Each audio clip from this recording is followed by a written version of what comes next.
Hi guys, welcome back to my channel. Today I have an all acrylic rose quartz set to show you, but before we start that, I do have a bit of an announcement to make. I just started my own product line that I named DiamondBeauty.Ca, and to start it off, of course, I started with cuticle oil.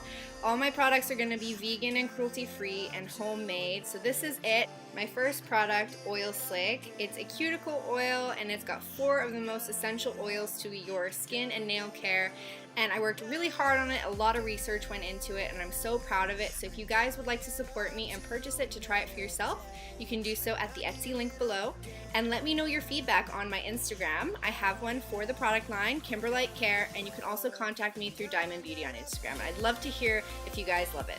Now on to the tutorial. Alright, so this is the before. My client hasn't had any nails or anything on for a few months now. They've been completely naked. And this is the after. So we did a full set of acrylic with the design encapsulated. So if you'd like to learn how, just keep on watching. So this isn't a full tutorial on the prep and everything that goes into before I apply the acrylic. If you'd like to learn all of that, I do have a video all about the basics called Acrylic Nail Tutorial. I'll link it above here at the iCard, but I did prep the nail, pop the tips on, cut the tips into a coffin shape to save some time on filing. Then I filed and blended the tips completely into the natural nail.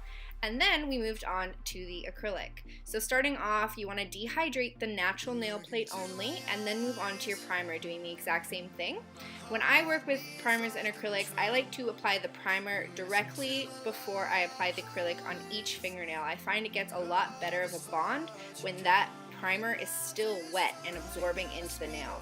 So I go in with a very light pink and I go over the entire length of the nail. This is just to create a barrier between the design and the nail plate, so when we want to file this design off or soak this design off, when you're filing it, you can file down not all the way to the natural nail, but if you're soaking off, it really doesn't matter. Absolutely everything will come off without damaging the nail. So as I said, I'm taking the Lush Nails acrylic in Late Night Blush and applying that over the entire nail, using that primer right before the acrylic to help get a better bond. Trying to go as close to the cuticle as possible all the way to the end and making sure it's a very flat, even layer. Next, we're moving on to the actual design. This is going to be the first layer. I'm just taking any old white acrylic that is completely opaque and taking quite a wet bead, placing it in the center of the nail and dragging it out lengthwise over the nail. You can go any direction you prefer, as long as for this first layer, all the lines are generally going the same direction. Because what we're going to do is we're going to apply a few different pinks above and over this white acrylic to create a barrier between the next layer of white that we're going to do, which is going to be going in an opposite direction. After you're happy with the white, you can then go on back to that sheer acrylic. Here I'm actually using 2 sheer acrylics. One is just slightly more pink, and I'm actually applying that in patches to kind of mimic the different swirls and depths of a rose quartz stone.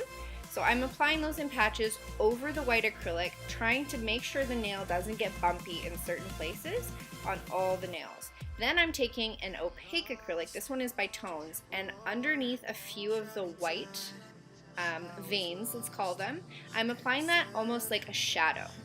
Now, this isn't going to be the last layer. We are going to put some more pinks on top of this and more white. So in the end, you really won't be able to notice this so much, but it's the little things and the details that really make it look more realistic. So I would definitely not skip this step if you have the opaque acrylic. It really does add to the finished design.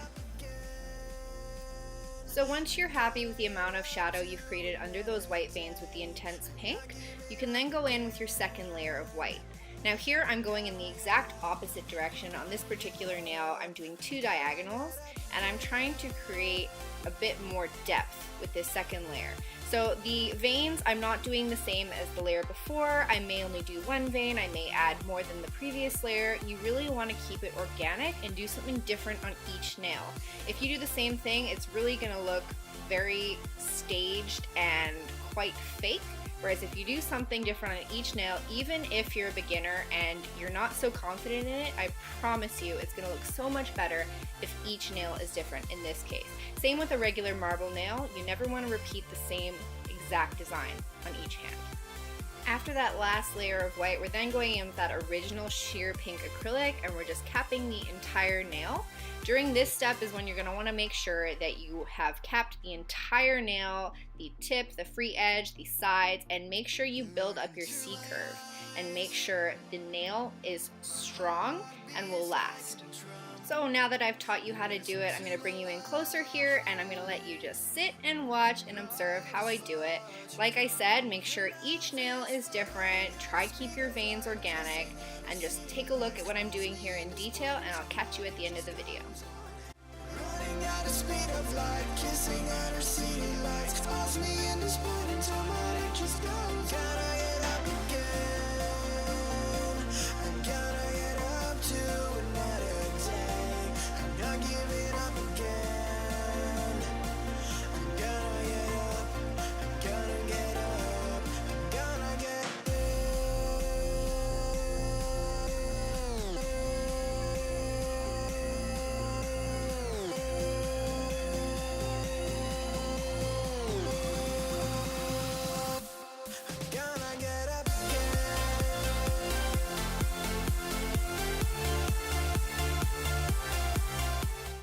Alrighty, so we are all done the acrylic application. Our next steps are to smooth and file. Here I'm using a ceramic bit, and you may be wondering, but you didn't cap the nail in clear, because typically that's what you would want to do when you encapsulate a design. But as I'm sure you'll remember, we did put a thin layer of sheer acrylic encapsulating the design, so you don't need to worry that you're filing into the design. However, with a design like this, sometimes it's not necessarily a bad thing if you do that. It can actually create a really cool effect, slightly filing into the different veins you've created, but you don't have to worry about losing the design as long as you cap the nail. So with this particular design, I would recommend using a sheer pink, but of course you could do a clear, say for example if the pinks you're using are a little bit darker and you don't want to hide those veins that we've created.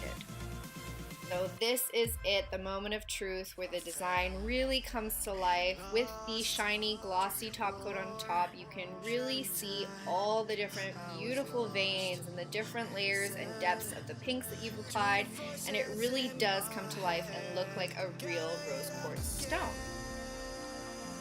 Unfortunately, however, with the light that I have for my filming, it doesn't quite capture how gorgeous these nails are.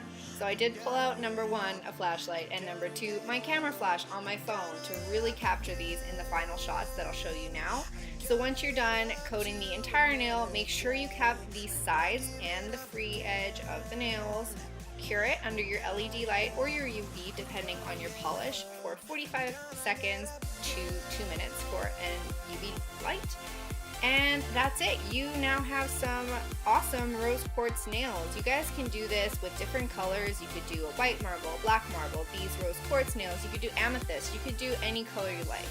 So here is the final shot, like I was saying, with the flashlight. You can really see the depth and how beautiful these nails are. I promise you guys are going to turn heads. So please give this a try. If you do, please, please, please tag me on social media. I really want to see it. And if you guys are interested in my brand new product line, you can visit me on Instagram or my Etsy shop at KimberLikeCare, one word. And that's it, you guys. I'm done for this tutorial. If you liked it, make sure you leave me a thumbs up. And if you have any suggestions for future content, make sure you comment below, subscribe for more, and I will see you in my next video.